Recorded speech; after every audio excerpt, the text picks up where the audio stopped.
जय श्री कृष्णा। श्री प्रेमानंद जी महाराज। दोस्तों, आज शायद ही ऐसा कोई होगा जिसने इनका नाम ना सुना हो।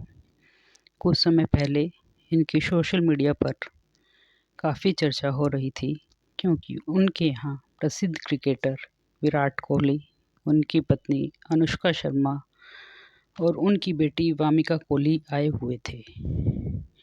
वहाँ उन्होंने महाराज जी के दर्शन कर सत्संग भी सुना, जिसके बाद विराट कोहली ने 2 शतक लगाए। महाराज जी का नाम तो आप सबने सुना ही होगा। आज उनके बारे में थोड़ा जान लेते हैं।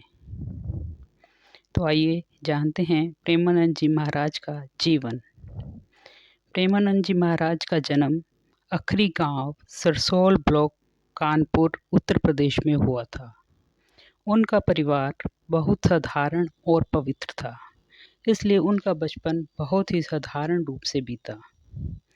बचपन से उनका बौद्धिक स्तर अन्य बच्चों से अलग था। उनका ज़्यादा ध्यान भक्ति भाव पर था। बचपन से मंदिर जाना, कीर्तन जाना, घर का माहौल आध्यात्मिक होने की वजह से प्रेमानंद जी महाराज ने कम उम्र से चालीसा का पाठ पढ़ना शुरू कर दिया था। उनके माता पिता हमेशा संत सेवा और अनेक प्रकार की सेवा में लगे रहते थे। जब प्रेमानंद जी महाराज 5वीं कक्षा में थे, तब उन्होंने गीता श्री सुख सागर का पाठ पढ़ना शुरू कर दिया था। स्कूल में पढ़ाई के दौरान उनके मन में बहुत सारे सवाल उठते थे। उत्तर निकालने के लिए उन्होंने श्री राम और श्री कृष्ण गोविंद हरे मुरारी का जाप किया। जब वे 9वीं कक्षा में आए, तब उन्होंने ईश्वर की खोज करने के लिए आध्यात्मिक जीवन जीने का दृढ़ निश्चय कर लिया। उसके लिए वो सब कुछ त्यागने को तैयार हो गए थे। उन्होंने अपनी माता को अपने निर्णय के बारे में बताया। 13 वर्ष की उम्र में महाराज जी ने एक दिन मानव जीवन के पीछे की सच्चाई जानने के लिए अपना घर छोड़ दिया। घर छोड़ने के बाद महाराज जी को ब्रह्मचर्य में दीक्षित किया गया। उनका नाम बदलकर आनंद स्वरूप ब्रह्मचारी रखा गया। उनके बाद उन्होंने संन्यास जीवन स्वीकार कर लिया।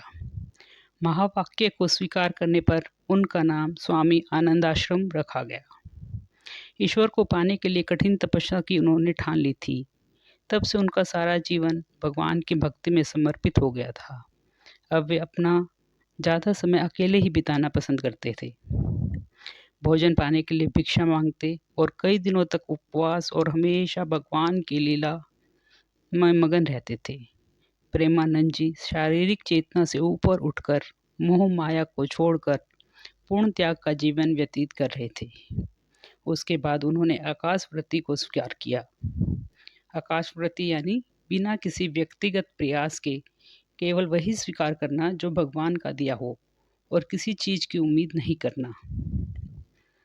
सन्यासी के रूप में उनका अधिकांश समय गंगा के किनारे ही बीतता था, क्योंकि महाराज जी ने कभी भी आश्रम के जीवन को स्वीकार ही नहीं किया था। उन्होंने सब कुछ त्याग दिया था। ज़्यादा समय गंगा नदी के साथ बिताने से उन्होंने गंगा नदी को अपनी दूसरी माँ के रूप में स्वीकार कर लिया था। वे खाना, मौसम और कपड़े की परवाह किए बिना वाराणसी और हरिद्वार नदी के घाटों पर घूमते रहते थे। उनकी दिनचर्या कभी नहीं बदलती थी। फिर चाहे कितनी भी ठंड क्यों ना हो, वे हमेशा गंगा नदी में 3 बार स्नान जरूर करते थे। उपवास करने के लिए उन्होंने कई दिनों तक भोजन को त्याग दिया था। ठंडा मौसम होने की वजह से उनका शरीर कांपने लग गया। क्योंकि वे भगवान के ध्यान में लगे हुए थे, इसलिए उन्हें कुछ एहसास नहीं हुआ। संन्यास और आस्था के कुछ वर्षों बाद उन्हें भगवान शिव का आशीर्वाद मिल गया। महाराज जी के दया और ज्ञान पर प्रभु शिव का पूरा आशीर्वाद था। एक बार जब प्रेमानंद जी महाराज तुलसी घाट के किनारे बैठे थे, तभी उन्हें किसी अनजान साधु ने आकर कहा, महाराज, काशी के एक विश्वविद्यालय में रासलीला का आयोजन हो रहा है। हम लोग भी रासलीला देखने चलते हैं। परंतु श्री हित प्रेमानंद जी महाराज तो एकांत में रहते थे। उन्हें एकांत पसंद था, तो प्रेमानंद जी ने उन महात्मा से मना किया। परंतु वे संत हट करने लगे। तब प्रेमानंद जी महाराज ने कहा, यदि यह संत इतना हट कर रहे हैं तो जरूर ईश्वर की कोई लीला होगी। बस फिर प्रेमानंद जी भी रासलीला देखने पहुंचे।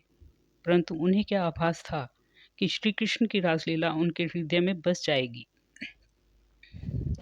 तभी वे श्री श्यामा श्याम की कृपा से वृंदावन की महिमा के प्रति आकर्षित हुए। उनकी दिनचर्या सुबह के समय श्री चैतन्य महाप्रभु की लीला और रात में श्री श्यामा श्याम की रासलीला देखना था। 1 महीने के अंदर ही वो लीला में इतने मगन और आकर्षित हो गए कि वह उनके बिना अपने जीवन की कल्पना भी नहीं कर पा रहे थे। इस 1 महीने ने उनका जीवन पूरी तरह से बदल दिया।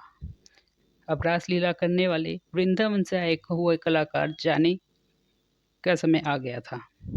तब महाराज जी ने सोचा, अब ये सब यहाँ से चले जाएंगे, मेरा क्या होगा। बस उसी दिन से प्रेमानंद जी, गोविंद शरण जी महाराज ने वृंदावन जाने की हट कर ली। उसके बाद महाराज वृंदावन आ गए। वृंदावन आकर महाराज जी कुछ समय बाद स्वामी जी की सलाह से श्री नारायण दास भक्तमाली के एक शिष्य की मदद से मथुरा जाने को तैयार हो गए। वो नहीं जानते थे वृंदावन हमेशा के लिए उनका दिल चुरा लेगा। महाराज जी वृंदावन में किसी को नहीं जानते थे। महाराज जी वृंदावन में रहने लगे। उनके दिन की शुरुआत वृंदावन की परिक्रमा और श्री बांके बिहारी के दर्शन करना था। महाराज जी का पूरा दिन राधा वल्लभ को देखते रहने में ही बीतता था।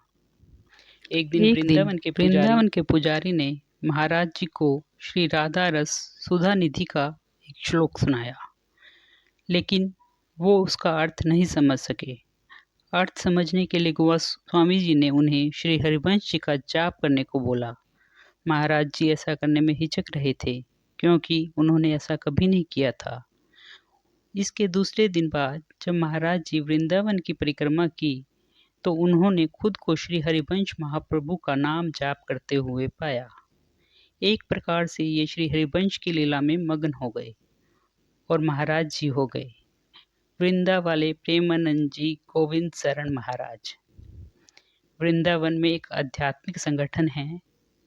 इस संगठन की स्थापना प्रेमानंद जी महाराज जी के द्वारा की गई है।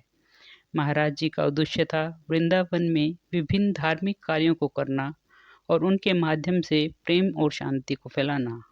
ये लोगों के मन और हृदय को खुशी और शांति प्रदान करने के लिए प्रभु का ध्यान, योग और अन्य आध्यात्मिक आभासों को करने का सलाह देते थे। महाराज जी की ये सभी सेवाएं निःशुल्क थी। महाराज जी की उम्र अभी लगभग 60 साल है। वह अभी वृंदावन में रह रहे हैं और अपना पूरा ध्यान आध्यात्मिक गतिविधियों, भगवान कृष्ण का ध्यान और निस्वार्थ सेवा में अपना जीवन व्यतीत कर रहे हैं। प्रेमानंद जी महाराज वृद्धावस्था में होने के बावजूद भी उनका स्वास्थ्य आज अच्छा है।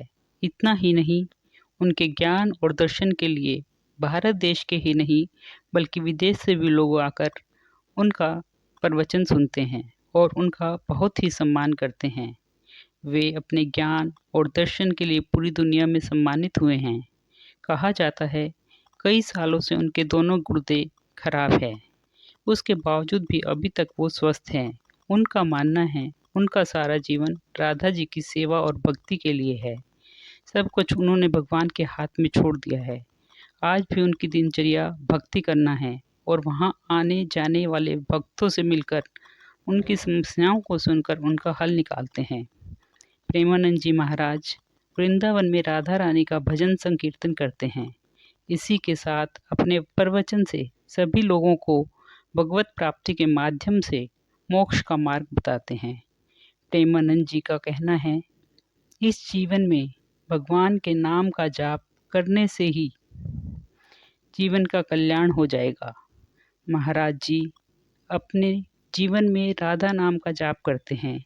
इसी जाप की महिमा है कि महाराज जी की किडनी खराब होते हुए भी वह आज जीवन पथ पर चल रहे हैं। राधे राधे।